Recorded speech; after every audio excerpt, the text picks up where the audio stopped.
नमस्कार।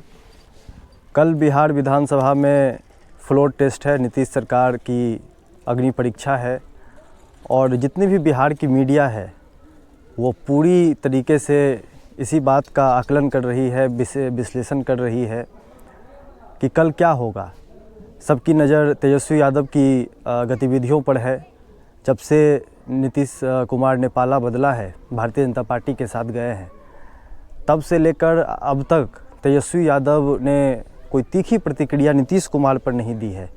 तेजस्वी यादव ने अपने सरकार के काम गिनवाए हैं, अपने काम गिनवाए हैं और बहुत ही शांत तरीके से तेजस्वी यादव एक परिपक्व नेता की तरह अपने आप को बिहार के लोगों के सामने में प्रेजेंट कर रहे हैं। तो देखना ये होगा कि कल क्या लालू यादव तेजस्वी यादव ने मिलकर कोई खेल किया हुआ है जिसकी वजह से वो खामोश हैं, वह नीतीश कुमार पर तीखे हमले नहीं कर रहे हैं, भारतीय जनता पार्टी के प्रति उन्होंने कोई ऐसा गुस्सा अपना नहीं दिखाया है।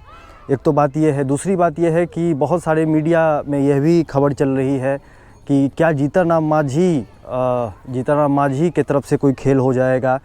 तो मुझे जो लगता है कि जीतन राम मांझी के अंदर अभी इतनी साख उनकी नहीं बची हुई है कि जीतन राम मांझी अभी नरेंद्र मोदी और भारतीय जनता पार्टी के खिलाफ जाकर नीतीश कुमार की सरकार को गिरा देंगे। ऐसा इसकी संभावना कम ही लग रही है। और पिछले कुछ दिनों में आपने देखा होगा कि जीतन राम मांझी को राज्यसभा भेजने की भी बात चल रही है, बहुत जोर शोर से चल रही है। तो अगर जीतन राम मांझी के पुत्र को बिहार में मंत्री पद दिया जाता है और जीतन राम मांझी को राज्यसभा भेजा जाता है, तो फिर जीतन राम मांझी किसी भी सूरत में पाला बदलने के मूड में नहीं होंगे, क्योंकि उन्हें भी पता है कि 2024 के लोकसभा में फिर से भारतीय जनता पार्टी की लहर आ सकती है, नरेंद्र मोदी जी फिर से प्रधानमंत्री बन सकते हैं। तो जीतन राम मांझी अभी पाला बदलने की स्थिति में नहीं है।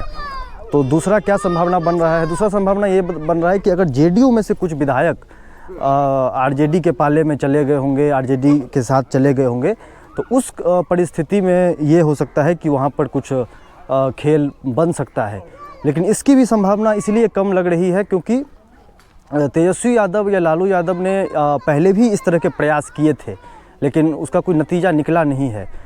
तो मुझे इस बात की संभावना कम लग रही है। तो देखना ये होगा, दिलचस्प ये होगा कि कल जब फ्लोर टेस्ट होगा तो क्या नीतीश कुमार फिर से अपना बहुमत साबित करके फिर से मुख्यमंत्री बनेंगे, या फिर ये भी इस बात की भी संभावना बहुत ज़्यादा दिखाई दे रही है कि क्योंकि नीतीश कुमार ने अभी तक अपने मंत्रिमंडल का विस्तार नहीं किया है, नए मंत्री नहीं बनाए हैं, तो इस बात की भी संभावना है कि नीतीश कुमार कहीं ना कहीं विधानसभा भंग करने की उनकी मंशा पहले से है। और जैसे ही कल विधानसभा में वो बहुमत साबित करते हैं, उसके बाद स्पीकर भी उनका होगा, उसके बाद कैबिनेट की बैठक बुलाकर वो विधानसभा भी भंग कर सकते हैं और लोकसभा के साथ विधानसभा चुनाव करवाने की पक्ष में वो पहले से ही रहे हैं। तो इस बात की संभावना है। बहरहाल जो भी होगा देखना दिलचस्प होगा। और तेजस्वी यादव के बारे में एक बात ज़रूर कहना चाहूँगा कि जिस परिस्थिति में वो सरकार से हटे हैं, जिस परिस्थिति में उनसे कुर्सी लिया गया है और जिस तरीके से वो नीतीश कुमार पर ना हमला किया, उन्होंने कोई तीखी प्रतिक्रिया दी, बहुत ही शांत तरीके से अपने आप को एक परिपक्व नेता की तरह उनका व्यवहार रहा है पिछले कुछ दिनों में, ये निश्चित ही प्रशंसनीय है, सराहनीय है। और बिहार की जनता ही नहीं बल्कि देश की जनता भी कल बहुत ही दिलचस्पी के साथ कल बिहार विधानसभा में जो भी होगा उसको देखेगी। आप लोग क्या सोच रहे हैं? कमेंट करके अपनी राय, अपने विचार आप लोग कमेंट सेक्शन में ज़रूर बताइए। जय हिंद, जय बिहार।